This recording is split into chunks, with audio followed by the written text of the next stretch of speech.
New Shores, a game for democracy, and the presenter is Aleksandra Solińska-Nowak from the Center for System Solution, and this entry is developed together with Władysław Sołoto, Łukasz Jaszałbek, Bartosz Naprawa and Piotr Magnuszewski from the Center for System Solutions.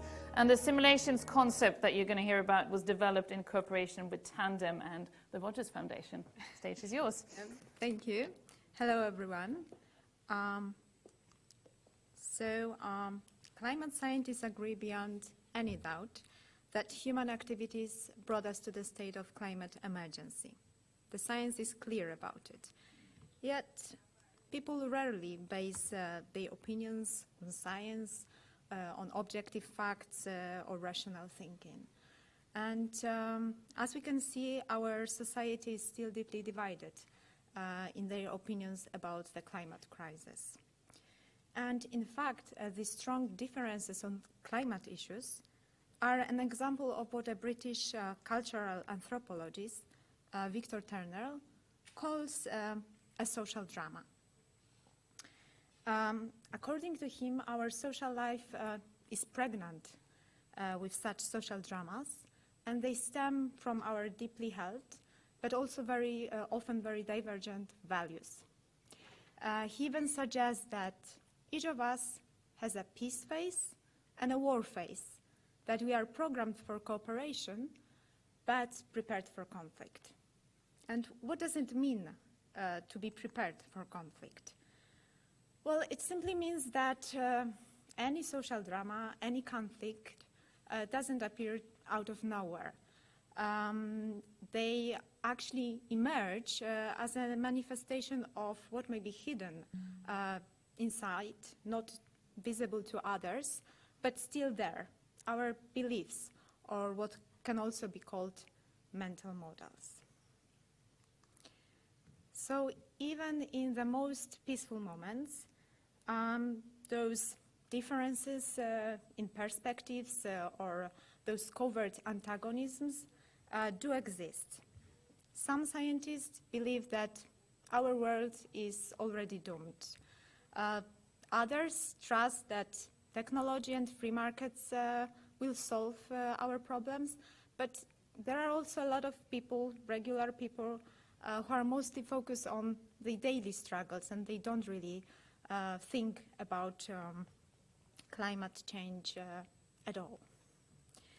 And then if anything significant happens, it may be a natural disaster, it may be a school strike for climate, these different values, these different perspectives may clash and quickly escalate to open conflict, with people taking sides, dividing.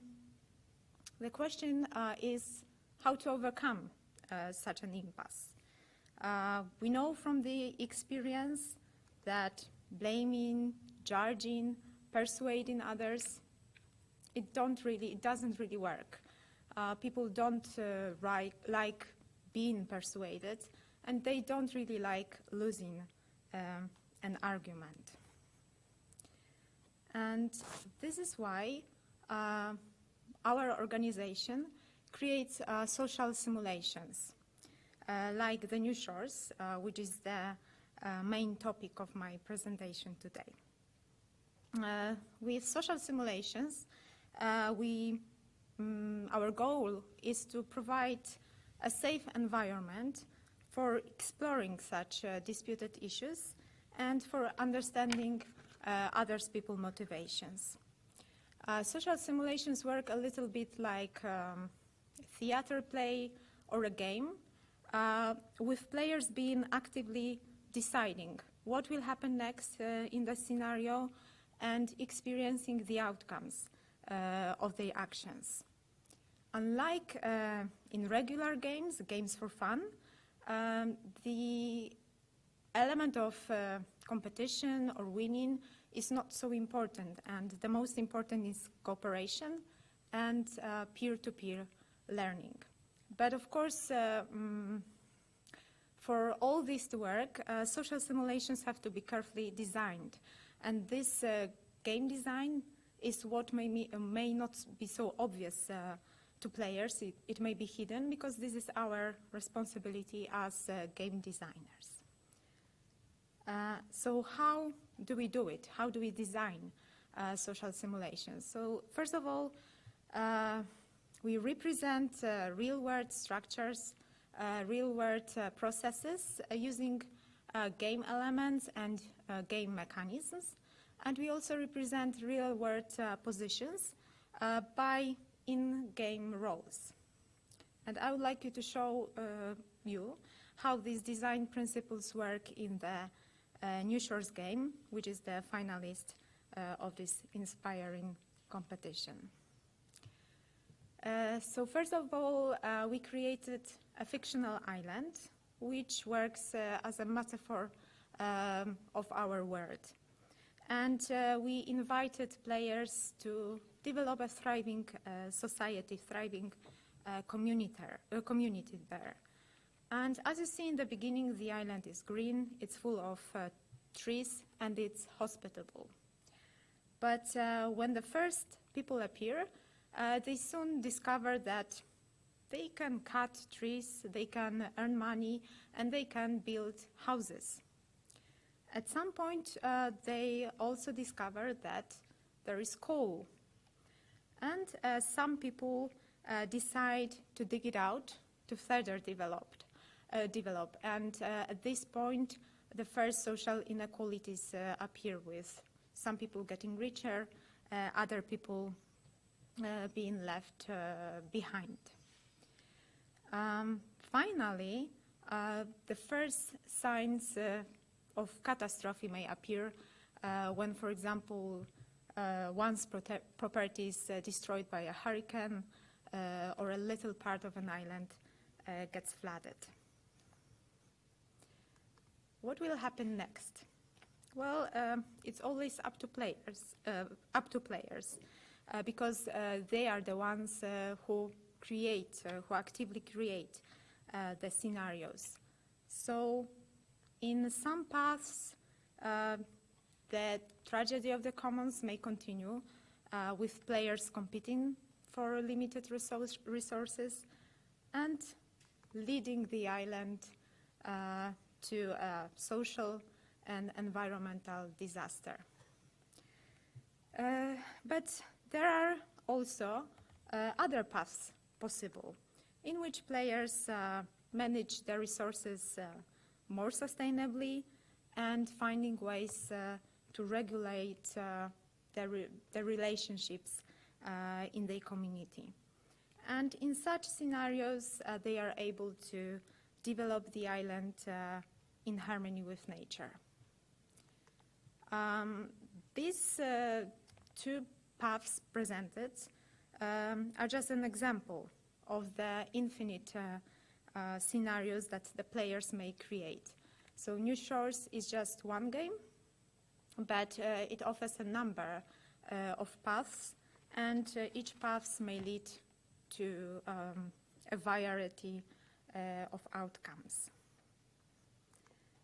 The game design has to be flexible enough to enable players to interact with each other, to learn from their successes, but also from mistakes, and to reflect on them during a summary discussion after the game, which is called a debriefing.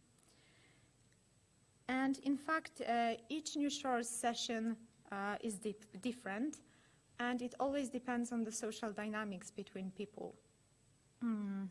There, as you can see, it's an internet game, but we usually play it face to face. So this social element is really important. And there are some groups who won't be able to save the island, but there are also groups that succeed. There are no good or bad results, and everything that happens may be used for reflection and learning. When it comes to impact, our players often tell us that thanks to the New Shores game, they were able to realize that their own point of view, their own worldview, is just one of the many existing. And they actually learn to appreciate this variety. They learn to inspire each other, to listen to each other, and jointly work out solutions that address real world social dramas. And I collected, I chosen two quotations from our players, and this is what some of them say. So it's a very good simulation of what is happening in reality. You see how insanely difficult it is to follow a collective goal. It really helps to better understand the real problems, why changes are so slow, why solutions are not put into place, why international cooperation is so complicated. The New Shores simulation is quite new. We were developing it in 2017 and finished in 2018. So far we reached and led face-to-face sessions mainly in Europe. But as you see, there were also some players from the United States or India. The simulation is free, and we disseminated mostly among educators via face-to-face and online trainings. And our goal for the upcoming months and years is to reach as many young people as possible and help them to introduce even little changes in their thinking that may contribute to a global dialogue about how to jointly address our real social dramas. Thank you.